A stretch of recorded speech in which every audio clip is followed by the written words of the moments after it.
നമസ്കാരം. നമസ്കാരം. ഈ മാസത്തെ ആദ്യത്തെ ചുങ്കത് ജ്വല്ലറി ലേഡീസ് അവറിലേക്ക് എല്ലാ പ്രിയപ്പെട്ട പ്രേക്ഷകർക്കും സ്വാഗതം. ഒരു ഒട്ടും സന്തോഷകരമല്ലാത്ത ഒരു മാസമാണ് നമുക്ക് കടന്നുപോയത്. മഹാപ്രളയം, കേരളം ഇതുവരെ കണ്ടിട്ടില്ലാത്ത ഒരു വലിയ പ്രളയത്തിനാണ് നാം സാക്ഷ്യം വഹിച്ചത്. ഒരുപാട് പേരുടെ ജീവൻ നഷ്ടപ്പെട്ടു. പക്ഷെ ആ സമയത്തും നമ്മൾ കണ്ട മറ്റൊരു പ്രധാനപ്പെട്ട കാര്യം എന്ന് പറയുന്നത് കേരളം ഒറ്റക്കെട്ടായി എല്ലാവരും വലിപ്പ ചെറുപ്പങ്ങളില്ലാതെ, പണ്ഡിതനെന്നില്ലാതെ, പാമരനെന്നില്ലാതെ, ധനികനെന്നില്ലാതെ, ദരിദ്രനെന്നില്ലാതെ എല്ലാവരും ഒറ്റക്കെട്ടായി, വിദ്വേഷങ്ങളില്ലാതെ എല്ലാവരും. പലപ്പോഴും കണ്ടിരുന്നു മുസ്ലിം പള്ളികളിൽ ക്രിസ്ത്യാനികൾക്ക് പ്രാർത്ഥിക്കാനുള്ള അവസരം ഒരുക്കുന്നു, ക്രിസ്ത്യൻ പള്ളികളിൽ മുസ്ലിങ്ങൾക്ക് പ്രാർത്ഥിക്കാനുള്ള അവസരം ഒരുക്കുന്നു. ഇത്തരത്തിൽ ഒരു മതസൗഹാർദ്ദത്തിന്റെ ഒരു കാലം കൂടിയാണ് കടന്നുപോയത്. കളക്ഷൻ പോയിന്റുകളിലാണെങ്കിൽ ഇപ്പം എന്താണ് ഇന്ന കളക്ഷൻ പോയിന്റ്, അതൊരു ക്രിസ്തീയ ഇൻസ്റ്റിറ്റ്യൂഷൻ ആണ് ആ കളക്ഷൻ പോയിന്റ് എങ്കിൽ അവർക്ക് കൃത്യമായിട്ട് അറിയാം എന്താണ് ഈ ഹിന്ദു മതത്തിന്റെ ഇൻസ്റ്റിറ്റ്യൂഷനിൽ ഇത്രയും ആവശ്യങ്ങളുണ്ട്, ഇത്രയും എന്താണ് പുൽമെത്തകളുടെ ആവശ്യമുണ്ട്, ഇത്രയും ബെഡ്ഷീറ്റുകളുടെ ആവശ്യമുണ്ട്. ഇത്തരത്തിലുള്ള ഒരു കമ്മ്യൂണിക്കേഷൻ, അതെ, ഒരു വലിയൊരു മെട്രിക്സ് തന്നെയായിരുന്നു. പരസ്പരം അങ്ങോട്ടും ഇങ്ങോട്ടും കൊടുത്തും വാങ്ങിയുമുള്ള എല്ലായിടത്തും എല്ലാ കാര്യങ്ങളും എത്തിച്ചു. കാരണം പ്രളയബാധിതമല്ലാത്ത സ്ഥലങ്ങളിൽ നിന്നും സ്ഥാനങ്ങൾ, സപ്ലൈസ് വരുന്ന ഒരു സ്ഥാനമായി അത് ഡിക്ലെയർ ചെയ്യപ്പെടും. പലപ്പോഴും തിരുവനന്തപുരവും അത്തരത്തിൽ എന്താണ് എയർ ഡ്രോപ്പ് പോയിന്റ്സ്, എയർഫോഴ്സ് എല്ലാം കയറ്റി അയക്കുന്ന ഒരു പോയിന്റ് തിരുവനന്തപുരവും കളക്ഷൻ പോയിന്റും ഡിസ്ട്രിബ്യൂഷൻ പോയിന്റ് ആവുകയും ഇത്തരത്തിലുള്ള പോയിന്റുകളിലേക്ക് എയർ ഡ്രോപ്പ് ചെയ്യപ്പെടുമ്പോഴും ഒരു നല്ല വളരെ ഡെവലപ്ഡ് ആയിട്ടുള്ള ഒരു മെട്രിക്സ്, നമ്മുടെ മലയാളിയുടെ ഏറ്റവും അധികം സ്മാർട്ട് ഫോൺ ഉപയോഗിക്കുന്നത്, ഏറ്റവും അധികം സ്മാർട്ട് ഫോൺ വിറ്റഴിക്കപ്പെടുന്നത് കേരളത്തിലാണ്. അതിന്റെ ഉപയോഗം നമ്മൾ ന്യൂജൻ എന്നൊക്കെ പറഞ്ഞ് നമ്മൾ തള്ളിക്കളയുന്ന ഒരു ജനറേഷന്റെ കോർഡിനേഷൻ കേപ്പബിലിറ്റി, സ്മാർട്ട് ഫോൺ, അവരുടെ വിരൽത്തുമ്പിലുള്ള സ്മാർട്ട് ഫോണിന്റെ കേപ്പബിലിറ്റി എല്ലാം നമ്മൾ കണ്ടറിഞ്ഞ ഒരു സമയമായിരുന്നു. 1924 ശേഷം സംസ്ഥാനം കണ്ട ഏറ്റവും വലിയ ദുരിതമായിരുന്നു നമ്മൾ ഇത്തവണ അനുഭവിച്ചത്. അപ്പോൾ ഇത്തരം ഒരു അവസ്ഥയിൽ നിന്ന് നമ്മൾ എങ്ങനെ കരകയറി, നമ്മളെ കേരളത്തെ എങ്ങനെയാണ് പുനർനിർമ്മിക്കുന്നത്, അതിനോടനുബന്ധിച്ച് ശ്രദ്ധിക്കേണ്ട കാര്യങ്ങൾ എന്തൊക്കെയാണ്, ഇത്തരം കാര്യങ്ങളാണ് നമ്മൾ ഇന്ന് സംസാരിക്കുന്നത്. ആദ്യ സെഗ്മെന്റിന് ശേഷം മടങ്ങി വരാം.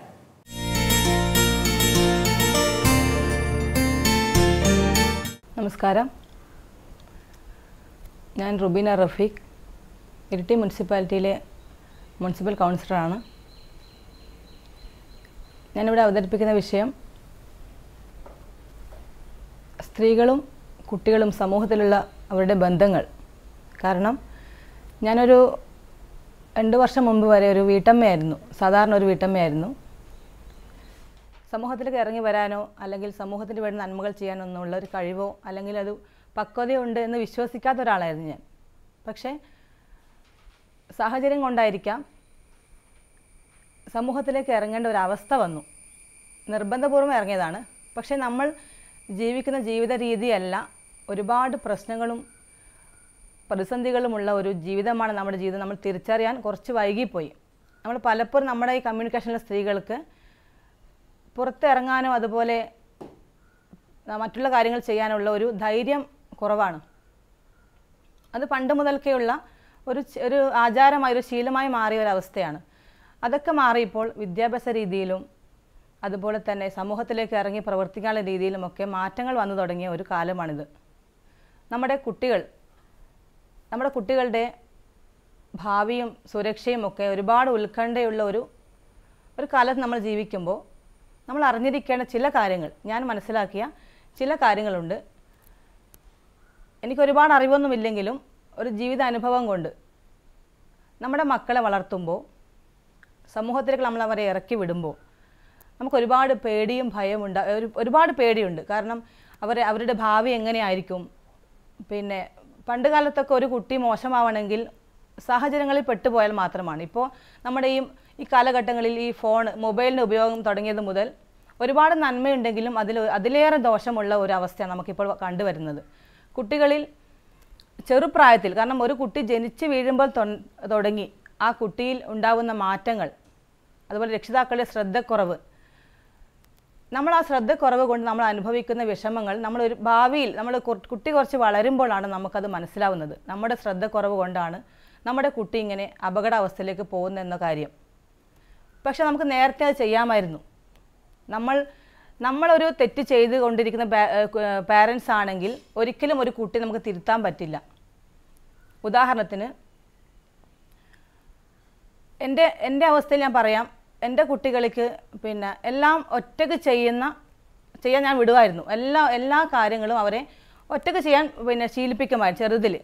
അപ്പോൾ കുടുംബത്തിലുള്ളവരൊക്കെ ചോദിക്കും, പിന്നെ കുട്ടികളെ കാര്യം നമ്മൾ പാരൻസ് തന്നെ ശ്രദ്ധിക്കേണ്ടതല്ലേ, നമ്മൾ തന്നെ ചെയ്ത് കൊടുക്കണ്ടേ. അപ്പോൾ ഞാൻ പറയുന്നത് വെച്ചാൽ നമ്മളെ എല്ലാ കാര്യങ്ങളും ഒറ്റയ്ക്ക് കുട്ടികൾ ചെയ്യാൻ വിടുമ്പോൾ അവർക്കൊരു ആത്മവിശ്വാസം ഉണ്ടാവും, എനിക്കത് ചെയ്യാൻ പറ്റും. കാരണം നമ്മൾ കൂടുതൽ കെയർ ചെയ്യും കുട്ടികളെ. നമ്മൾക്ക് കിട്ടാത്തതൊക്കെ നമ്മളെ സ്നേഹബന്ധങ്ങളും അതുപോലെ കുടുംബത്തിൽ നമുക്ക് കിട്ടാത്ത അവസ്ഥയൊക്കെ നമ്മളെ കുട്ടികളിലൂടെ ഉണ്ടാക്കിയെടുക്കാമെന്നുള്ളൊരു ഒരു വിശ്വാസം നമ്മുടെ പാരൻസിനുണ്ട്. അതൊരു മോശമായ ചിന്താഗതിയാണ്. കാരണം ഒരു വ്യക്തിയാണ്, ഓരോ കുട്ടിയും ഓരോ വ്യക്തിയാണ്. ആ കുട്ടികൾക്കുണ്ടാകുന്ന കഴിവുകൾ, അവരുടെ മനസ്സ്, നമ്മൾ അവരുടെ കൂടെ ഉണ്ടാവണം. അല്ലാതെ ഇന്നത് ചെയ്യണം, എൻ്റെ കുട്ടി ഇന്നതുപോലെ ആവണം, അല്ലെങ്കിൽ ഡോക്ടർ ആവണം, അല്ലെങ്കിൽ ഒരു എഞ്ചിനീയർ ആവണം, ടീച്ചർ ആവണം എന്ന് നമ്മൾ ആഗ്രഹിക്കുന്നത് പോലെ നമ്മളെ കുട്ടിയെ എത്തിക്കാൻ ശ്രമിക്കാതെ അവർക്കൊരു വഴികാട്ടിയായി നമ്മൾ പാരൻസ് ഉണ്ടെങ്കിൽ ആ കുട്ടിക്ക് ഒരുപാട് ആത്മവിശ്വാസം ഉണ്ടാവും. അതുപോലെ തന്നെ നമ്മൾ കൗമാരപ്രായമുള്ള കുട്ടികളിൽ എത്തുമ്പോൾ ഒരുപാട് പ്രശ്നം സമൂഹത്തിൽ നമ്മളിപ്പോൾ കണ്ടുവരുന്ന ഒരുപാട് പ്രശ്നങ്ങൾ, ലഹരി വസ്തുക്കളുടെ ഉപയോഗം, അല്ലെങ്കിൽ അന്യരുമായുള്ള കൂട്ടുകെട്ടുകൾ, ഇതൊക്കെ സംഭവിക്കുന്നത് കുടുംബത്തിൽ ആ കുട്ടിക്കില്ലാത്ത ഒരു സുരക്ഷ. ആ കുട്ടിക്ക് എന്ത് പ്രശ്നം വന്നാലും നമ്മളെ പാരൻസ് അല്ലെങ്കിൽ നമ്മുടെ ഒരു ഗൈഡായി അവരെ കൂടെ ഉണ്ടെന്നുള്ളൊരു വിശ്വാസക്കുറവ് അവർക്ക് ഉണ്ടാവാറുണ്ട്. അപ്പോൾ അതുകൊണ്ട് തുടക്കത്തിൽ തന്നെ നമ്മുടെ രക്ഷിതാക്കൾ നമ്മുടെ കുട്ടികളെ ചേർത്ത് പിടിച്ച്, നിനക്ക് എന്ത് പ്രശ്നമുണ്ടെങ്കിലും ഞാൻ നിൻ്റെ കൂടെ ഉണ്ട് എന്ന ഒരു ആത്മവിശ്വാസം ആ കുട്ടിയിൽ ഉണ്ടാക്കിയെടുക്കാൻ നമ്മൾ തുടക്കത്തിൽ ശ്രമിക്കണം. നമ്മൾ ഒരു കുട്ടി വഴിതെറ്റിപ്പോയി നമ്മൾ കൗൺസിലിങ്ങിൻ്റെ അടുത്ത് പോയി കൗൺസിൽ ചെയ്ത് അവർ പറഞ്ഞ തീരുമാനങ്ങളൊക്കെ ഉൾക്കൊള്ളുന്നതിനേക്കാൾ ഉപരി നമ്മൾ തുടക്കത്തിൽ നമ്മുടെ മക്കളെ നമ്മുടെ കൂടെ ചേർത്ത് പിടിച്ച് എന്ത് വിഷയം ഉണ്ടെങ്കിലും എന്നോട് പറയാം, ഒരു ഫ്രണ്ട്സായി, ചുരുക്കത്തിൽ പറഞ്ഞാൽ നല്ലൊരു ഫ്രണ്ടായിട്ട് വേണം നമ്മുടെ മാതാപിതാക്കൾ ഈ കാലഘട്ടത്തിൽ മാറേണ്ടത്. കാരണം പണ്ട് കാലങ്ങളിൽ കുടുംബങ്ങളിൽ നമുക്ക് കൂട്ടുകുടുംബമായതുകൊണ്ട് നമ്മുടെ മുത്തശ്ശന്മാരോ മുത്തശ്ശിമാരോ ഒക്കെ നമ്മുടെ കുട്ടികളെ ശിക്ഷിക്കാനും ശാസിക്കാനും അല്ലെങ്കിൽ തലോടാനും സ്നേഹിക്കാനും ഒക്കെ ഉണ്ടാകും.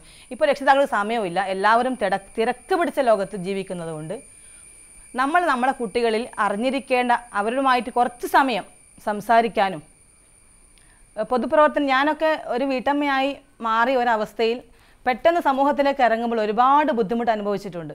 കാരണം കുടുംബത്തിലെ എൻ്റെ കുട്ടികൾ, എൻ്റെ ഭർത്താവ്, അതുപോലെ എൻ്റെ പാരൻസ്, കുടുംബങ്ങൾ, അവരൊക്കെ മിസ് ചെയ്ത് വേറൊരു ലെവലിൽ ജീവിക്കേണ്ടി വരുന്ന ഒരവസ്ഥ.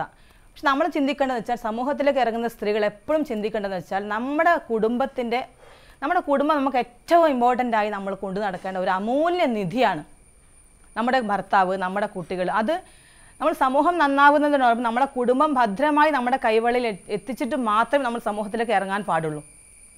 അല്ലെങ്കിൽ നമ്മൾക്ക് ജീവിതത്തിൽ ഒരുപാട് നഷ്ടങ്ങൾ സംഭവിക്കാനുള്ള ഒരു സാധ്യത വളരെ കൂടുതലാണ്. നമ്മൾ അവരോട് പറയും എനിക്കിത് ചെയ്യാൻ പറ്റിയില്ല, നമ്മളെ മനസ്സിലാക്കി അവർ ചെയ്തോട്ടെ, പക്ഷെ നമ്മൾ ചെയ്യേണ്ട കാര്യങ്ങൾ കൃത്യമായി നമ്മൾ ചെയ്തു വന്നാൽ, എനിക്കൊരുപാട് സംശയം ഉണ്ടായിരുന്നു ആദ്യം എങ്ങനെ കാരണം ഒരു രാഷ്ട്രീയത്തിൻ്റെ ഒരു എന്താ പറയുക, ഒരു ABCD പോലും അറിയാത്ത ഒരു സാധാ വീട്ടമ്മയായ ഞാൻ 2 വർഷമായി ഈ ഫീൽഡിൽ ഇറങ്ങിയപ്പോൾ എനിക്കുണ്ടായ മാറ്റങ്ങൾ. കാരണം വിദ്യാഭ്യാസവും എനിക്ക് കുറവാണ്, കാരണം പഠിക്കാനുള്ള അവസരം എനിക്ക് കിട്ടിയിട്ടുണ്ടായിരുന്നില്ല. 10ാം ക്ലാസ് മാത്രമേ ഞാൻ പഠിച്ചിട്ടുള്ളൂ. പക്ഷേ ഞാൻ അന്നേരം സംശയിച്ചു, എങ്ങനെ ഒരു മുനിസിപ്പാലിറ്റിയെ ഒരു കൗൺസിലറായി തിരഞ്ഞെടുക്കുമ്പോൾ എങ്ങനെ എനിക്ക് അതിൽ എന്തെങ്കിലും ചെയ്യാൻ പറ്റുമോ, അല്ലെങ്കിൽ എനിക്ക് എന്തെങ്കിലും അറിയുമോ എന്നൊരു എൻ്റെ ആ പേടി എന്നതിൽ മാറ്റിയത് എൻ്റെ മകളാണ്. എൻ്റെ മൂത്ത മകളാണ് എന്നോട് പറഞ്ഞത്, നമ്മുടെ കഴിവ് പലപ്പോഴും തിരിച്ചറിയുന്നത് മറ്റുള്ളവരായിരിക്കും, നമ്മളായിരിക്കില്ല. നമ്മൾക്ക് എന്തെല്ലാം കഴിവുകളുണ്ടെന്നോ നമ്മൾ എന്തെല്ലാം ചെയ്യുന്നത് നമ്മളെ പഠിപ്പിക്കുന്നത് മറ്റുള്ളവരായിരിക്കും തീർച്ചയായിട്ടും. അത് എനിക്കത് എൻ്റെ കഴിവ് എനിക്ക് മനസ്സിലാക്കുന്നത് എൻ്റെ മകളാണ്. എൻ്റെ മകൾ എന്നോട് പറഞ്ഞതെന്ന് വെച്ചാൽ, ഉമ്മാക്ക് ഇത് വൃത്തിയായി കൊണ്ടുപോകാൻ പറ്റും, കാരണം ആത്മവിശ്വാസവും ധൈര്യവുമുണ്ട്, അതുപോലെ എല്ലാവരെയും സ്നേഹിക്കാനും സഹായിക്കാനുള്ള മനസ്സുമുണ്ട്. ശരിക്കും നമ്മുടെ പൊതുപ്രവർത്തനത്തിൽ നമ്മുടെ വീട്ടമ്മമാർക്കായാലും എല്ലാവരുടെ ഉള്ളിൽ ഒരുപാട് കഴിവുകളുണ്ടാവും. നമ്മൾ മാറ്റിവെച്ച്, ഞാനും എൻ്റെ ലോകവും എൻ്റെ കുടുംബം എൻ്റെ കുട്ടികളെന്ന് വെച്ച് നമ്മൾ മാറ്റിവെക്കുന്ന പല അവസരങ്ങളും, നമ്മൾ ഒരുപാട് കഴിവുള്ള സ്ത്രീകൾ ഉണ്ടായിട്ട് പോലും നമ്മൾ സമൂഹത്തിലേക്ക് ഇറങ്ങാൻ മടിക്കുന്നു, അല്ലെങ്കിൽ മറ്റുള്ളവർ നമ്മളെ നിർബന്ധിച്ച് നമ്മൾ അകത്തളങ്ങളിട്ട് അടച്ചു വെക്കുന്നത് ശരിക്കും സമൂഹത്തിന് നമ്മൾ ചെയ്യുന്ന ഒരു ദ്രോഹമാണ്. കാരണം സ്ത്രീകളൊക്കെ നമ്മുടെ ഈ രാഷ്ട്രീയത്തിലേക്കും അതുപോലെ സമൂഹത്തിലേക്കും ഇറങ്ങുമ്പോൾ മറ്റുള്ളവൻ്റെ അടുക്കളയിൽ കയറി നമുക്ക് അവരുടെ വിഷമങ്ങൾ ചോദിക്കാനും മനസ്സിലാക്കാനുള്ള ഒരു ശരിക്കും ഒരു പവർ തന്നെയാണ്. കാരണം പുരുഷന്മാർക്ക് എന്ത് വന്നാലും ഒരു വീട്ടിൽ പോയാൽ ശരിക്കും അവർ പുറത്തിരുന്ന് ഒന്ന് സംസാരിച്ച് അവരുടെ പ്രശ്നങ്ങൾ ചിലപ്പോൾ പറഞ്ഞാൽ മനസ്സിലാവുമായിരിക്കും. പക്ഷെ ഞാൻ മനസ്സിലാക്കിയതെന്ന് വെച്ചാൽ നമ്മൾ സ്ത്രീകളായതുകൊണ്ട് നമ്മളൊരു വീട്ടിൽ പോയാൽ നമുക്ക് ആ വീടിൻ്റെ അകത്തളങ്ങളിൽ കയറാം. അവർ നമ്മളെ പിന്നെ ഒരു മകളായിട്ടോ സഹോദരിയായിട്ടോ ഒക്കെ കാണും. അവരുടെ പ്രശ്നങ്ങൾ നമ്മളോട് പറയും. നമ്മൾക്ക് ആവുന്ന കാര്യങ്ങൾ ചെറുതാണെങ്കിൽ ചെറുതും വലിയ ഉപകാരങ്ങളായി ചിലപ്പോൾ അവർക്കത് വലിയ ഉപകാരങ്ങളായിരിക്കും. അപ്പോൾ അത് ചെയ്യാൻ സാധിച്ചത് കൊണ്ട് എനിക്ക് ഈ ഒരു രാഷ്ട്രീയ ജീവിതത്തിലേക്ക് ഇറങ്ങിയത് എനിക്ക് ഒരുപാട് സന്തോഷം തരുന്നുണ്ട്. കാരണം മറ്റുള്ളവൻ്റെ പ്രയാസങ്ങളിൽ ഒരു ഭാഗമാവാൻ കഴിയുന്നതിൽ ഒരുപാട് സന്തോഷം തരുന്നുണ്ട്. അതെനിക്ക് ഒരു പക്ഷേ വീട്ടമ്മയായി വീട്ടിലിരുന്നാൽ ചിലപ്പോൾ അത് കിട്ടില്ലായിരിക്കും. ഞാൻ നല്ലൊരു ഭാര്യയായിരിക്കാം, ഞാൻ നല്ലൊരു അമ്മയായിരിക്കാം, നല്ലൊരു മകളായിരിക്കാം. പക്ഷെ സമൂഹത്തിനോട് ചെയ്യേണ്ട ബാധ്യതകൾ നമ്മളപ്പം മറന്നു പോകുന്നു. ഒരു ചെറിയ അനുഭവം ഞാൻ പറയാം. എൻ്റെ വാർഡിലുള്ള ഒരു കോളനിയിൽ ഒരു സ്ത്രീ മരണപ്പെട്ടപ്പോൾ എനിക്കവിടെ പോകേണ്ടി വന്നു. അപ്പോൾ അവിടെ പോയ സമയത്ത് അവർ ഈ നാട്ടിലുള്ള ആളായിരുന്നില്ല, മലപ്പുറം ജില്ലയിലുള്ള ഒരു സ്ത്രീ ആയിരുന്നു. അപ്പോൾ അവർ മരിച്ചു കിടന്നപ്പോൾ നമ്മൾ ഈ മുസ്ലിം കമ്മ്യൂണിക്കേഷനിൽ മയ്യത്ത് പരിപാലനം എന്നൊരു സംഭവമുണ്ട്. അപ്പോൾ അത് പരിപാലിക്കാൻ വേണ്ടി അവർ മലപ്പുറം ജില്ലയിൽ നിന്നും ആൾക്കാരെ കാത്തിരിക്കുന്ന ഒരവസ്ഥയാണ് കണ്ടത്. നമ്മളെ ഈ നാട്ടിൽ അങ്ങനെ അവരെ പോയി സഹായിക്കാൻ ആളില്ല എന്ന ഒരു അവസ്ഥ അന്ന് കാണേണ്ടി വന്നപ്പോൾ എനിക്ക് ഒരുപാട് ദുഃഖം തോന്നി. കാരണം ഒരു പിന്നെ എന്താ പറയുക, ഒരു ബോഡി അങ്ങനെ ഒരു വീട്ടിലിങ്ങനെ കിടത്തി വെച്ചിട്ട് അവർക്ക് കുളിപ്പിക്കാൻ ആൾ കാത്തു നിൽക്കേണ്ട ഒരു അവസ്ഥ വന്നപ്പോൾ ശരിക്കും ഞാൻ വിചാരിച്ചു നമ്മളെ നാട്ടിൽ നിന്ന് അങ്ങനെ ഒരു പിന്നെ എന്താ പറയുക, അങ്ങനെ ഒരു സംഭവം നമ്മൾ ഉണ്ടാക്കിയെടുത്തിരുന്നെങ്കിൽ, അങ്ങനെ ഒരു കുറച്ച് സ്ത്രീകളെ വെച്ച് ഇങ്ങനെ ഒരു കുളിപ്പിക്കുന്ന കർമ്മം ചെയ്യാൻ ഒരു സ്ത്രീകളെ വാർത്തെടുക്കാൻ നമുക്ക് പറ്റിയിരുന്നെങ്കിൽ ഈ ബുദ്ധിമുട്ട് നമുക്ക് അന്നേരം ഒഴിവാക്കാൻ പറ്റുമായിരുന്നു. അങ്ങനെ ഓരോ അവസ്ഥകളിലും ഒരുപാട് ചിന്തകൾ നമ്മൾ ഓരോ വീടുകളിൽ പോകുമ്പോൾ നമുക്ക് അനുഭവിക്കുമ്പോൾ നമുക്ക് സമൂഹത്തിലേക്ക് സ്ത്രീകൾ ഇറങ്ങേണ്ട ആവശ്യങ്ങൾ മനസ്സിലാവും. അതുപോലെ തന്നെ നമ്മുടെ കുട്ടികളുടെ കാര്യങ്ങളും, നമ്മുടെ കുട്ടികളെ നമ്മുടെ ജീവിതത്തിൻ്റെ ഏറ്റവും വലിയ സ്വത്തായി നമ്മളവരെ കണ്ട് നമ്മുടെ ടെൻഷനുകളും നമ്മുടെ പ്രശ്നങ്ങളിൽ നിന്നും അവരെ വലിച്ചെടുക്കാതെ അവരുടെ ഭാവിയും അവരുടെ ജീവിതവും അവരുടെ സ്നേഹവും നമ്മൾ കൊടുക്കേണ്ട സ്നേഹം കൃത്യമായി കൊടുക്കാൻ നമുക്ക് സാധിച്ചാൽ തന്നെ നമ്മുടെ കുട്ടികളെ നല്ല ഒരു കുട്ടിയായി വാർത്തെടുക്കാനും സമൂഹത്തിലേക്ക് വേണ്ടുന്ന ഒരുപാട് നന്മകൾ ചെയ്യാനുള്ള ഒരു തലമുറയായി നമുക്ക് വാർത്തെടുക്കാൻ പറ്റും. അതുപോലെ തന്നെ സ്നേഹങ്ങളും ബന്ധങ്ങളും വളരെ വലുതാണെന്ന് അവരെ നമ്മൾ മനസ്സിലാക്കി കൊടുക്കുക. നമ്മൾ ഒരു വീട്ടിൽ നിൽക്കുമ്പോൾ അയൽവാസികളുമായോ അതുപോലെ കുടുംബങ്ങളുമായോ നമ്മൾ അവരെ കൂടുതൽ അടുപ്പിക്കാൻ ശ്രമിക്കുക. നല്ല സുഹൃത്തുക്കളെ തിരഞ്ഞെടുക്കാൻ നമ്മൾ അവരെ ശീലിപ്പിക്കുക. കാരണം സുഹൃത്ത് ബന്ധങ്ങളും ഒരു കുട്ടിയെ, കൗമാരപ്രായമൊക്കെ ഉള്ള ഒരു കുട്ടിയെ, ആ കുട്ടിയുടെ ജീവിത രീതിയിൽ നിന്ന് ഒരുപാട് ദൂരത്തേക്ക് വലിച്ചെഴിച്ച് കൊണ്ടുപോകാൻ ഒരു തെറ്റായ കൂട്ടുകെട്ടിന് സാധിക്കും. അപ്പോൾ നമ്മളവർ സുഹൃത്തുക്കൾ ആരൊക്കെയാണെന്ന് അറിയാൻ ശ്രമിക്കുക. അവരുമായി എല്ലാ സംസാരങ്ങളും ഒരുപാട് വീടുകളിൽ നിന്ന് ഒരു അരമണിക്കൂർ നേരമെങ്കിൽ നമ്മൾ ഒന്നിച്ച് ഭക്ഷണം കഴിച്ച്, കുടുംബത്തിലുള്ളവർ ഒന്നിച്ച് ഭക്ഷണം കഴിച്ച് കുറച്ച് സംസാരിച്ച് കുട്ടികളുടെ കാര്യം നമ്മൾ പാരൻസ് കുട്ടികളുടെ കാര്യങ്ങൾ കുറച്ച് സമയം, ഒരു ദിവസത്തിൽ കുറച്ച് സമയമെങ്കിൽ അവരുമായി സ്പെൻഡ് ചെയ്ത് അവരുടെ പ്രശ്നങ്ങളും അവരുടെ കളികളും ചിരികളും തമാശകളും ഒക്കെ കേൾക്കാനുള്ള ഒരു മനസ്സ് നമ്മൾ കാണിച്ചാൽ തന്നെ നമ്മുടെ സമൂഹത്തിലുള്ള ഒരുപാട് പ്രശ്നങ്ങൾ നമ്മളെ കുട്ടികളിലും കുടുംബങ്ങളിലും ഇല്ലാതാവും. നല്ലൊരു കുടുംബം, നല്ലൊരു വ്യക്തിയായ ഒരു കുട്ടിയെ മാറ്റിയെടുത്താൽ മാത്രമേ ആ കുട്ടിയിൽ നിന്ന് നല്ലൊരു കുടുംബം ഉണ്ടാവുള്ളൂ. ആ കുടുംബമാണ് നല്ലൊരു സമൂഹമായി മാറുന്നതും നമ്മുടെ ഈ ഭാവിയിലേക്ക് വേണ്ടുന്ന നല്ലൊരു ജീവിതം ആ കുട്ടിക്ക് നമുക്ക് കൊടുക്കാൻ സാധിക്കണമെങ്കിൽ പ്രശ്നങ്ങളില്ലാത്ത എപ്പോഴും എല്ലാ കുട്ടികളെയും, കാരണം ഇപ്പോൾ ആത്മഹത്യാ പ്രവണത ഒരുപാട് കുട്ടികളിൽ ചെറിയ നിസ്സാര കാരണങ്ങൾ കൊണ്ട് ആത്മഹത്യ ചെയ്യുന്ന കുട്ടികൾ നമ്മൾ പലപ്പോഴും കാണാറുണ്ട്. ഒരു ഉന്നത വിജയം നേടിയത് കൊണ്ട് ഒരു കുട്ടി ഫുൾ A+ കിട്ടണം ഒരു കുട്ടിക്ക് ജീവിതത്തിൽ വിജയം നേടാൻ നമ്മൾ പാരൻസ് പറഞ്ഞ് പഠിപ്പിക്കാതെ ഒരു കുട്ടി ഒരുപാട് പഠിച്ചത് കൊണ്ട് ആ കുട്ടി നന്മയിലേക്കൊന്നും പോകാൻ ഒരിക്കലും ചാൻസ് ഇല്ല. ആ കുട്ടികൾ വഴിതെറ്റിപ്പോകുന്ന ഒരുപാട് അവസ്ഥ നമ്മൾ കണ്ടുവരുന്നുണ്ട്.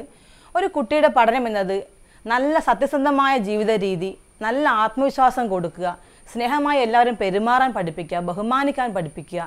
അതുപോലെ തന്നെ ഒരു 2 മാർക്ക് കുറഞ്ഞത് കൊണ്ട് ആ കുട്ടിയെ വീടിന് അവഗണിക്കാതെ, മാർക്ക് കിട്ടിയില്ലെങ്കിലും, കാരണം 0 മാർക്ക് വാങ്ങിയിട്ട് വരെ ഒരുപാട് ഉന്നതിയിലേക്ക് എത്തിയ എനിക്ക് എൻ്റെ വീട്ടിലെ എൻ്റെ അനുഭവം, എൻ്റെ ബ്രദർ ഇംഗ്ലീഷിൻ്റെ ഒരു ലെക്ചറാണ്. മൂപ്പർ പറയുന്നത് വെച്ചാൽ എനിക്ക് തമാശ തോന്നും. കാരണം 6ാം ക്ലാസ്സിൽ പഠിക്കുമ്പോൾ ഞാൻ ഇംഗ്ലീഷിന് വട്ടപൂജ്യം വാങ്ങിയ ഒരാളായിരുന്നു. ആ പുള്ളിയാണ് ഇംഗ്ലീഷിൽ MA എടുത്ത് ഇപ്പോൾ സ്വന്തമായി അവർ പഠിച്ച സ്കൂളിൽ അവിടെ തന്നെ മാഷായിട്ട് ഇപ്പോൾ ഇംഗ്ലീഷിൻ്റെ മാഷാണ്. അപ്പോൾ അവരുടെയൊക്കെ അനുഭവം നമ്മളിങ്ങനെ ജീവിതത്തിൽ കേൾക്കുമ്പോൾ തമാശ തോന്നും. കാരണം ഒന്നുമില്ലാത്തവർ എവിടെയെങ്കിലും എത്തണമെങ്കിൽ അതൊന്നും ഇല്ലാതിരിക്കണം. സീറോ എന്ന ഒരു സംഭവം ഉള്ളത് കൊണ്ട് ആ സീറോ തുടങ്ങി നമ്മൾ ഒന്നിൽ നിന്നും എത്രയോ അക്കങ്ങൾ ഉയരത്തിലേക്ക് എത്ര വേണം നമുക്ക് പറക്കാൻ സാധിക്കുന്നത്. അപ്പോൾ ഇല്ലായ്മയും ആ അറിവുകേടും ഒരു പോരായ്മയായി കാണാതെ ഒരു കുട്ടിയിലോ അല്ലെങ്കിൽ ഒരു മനുഷ്യനിലോ ഉള്ള കഴിവുകളെ നമ്മൾ പ്രോത്സാഹിപ്പിക്കുക. ഏതെങ്കിലും ഒരു തരത്തിൽ ഒരു കുട്ടിക്ക് ഒരു കഴിവുണ്ടാവും. അത് പാരൻസ് ആയാലും, അല്ലെങ്കിൽ ചിലപ്പോൾ ആ കഴിവ് കണ്ടെന്ന ടീച്ചറായിരിക്കും, അല്ലെങ്കിൽ പാരൻസ് ആയിരിക്കും. ടീച്ചേഴ്സും പാരൻസും ആ കുട്ടിയിലുള്ള ആ കഴിവിനെ കണ്ടെത്താൻ ശ്രമിച്ച് അതിനെ പ്രൊമോട്ട് ചെയ്ത് ആ കുട്ടിയെ ഉയരത്തിലേക്ക് എത്തിക്കാൻ നമ്മളെല്ലാ പാരൻസിനും നമുക്ക് സാധിക്കണം.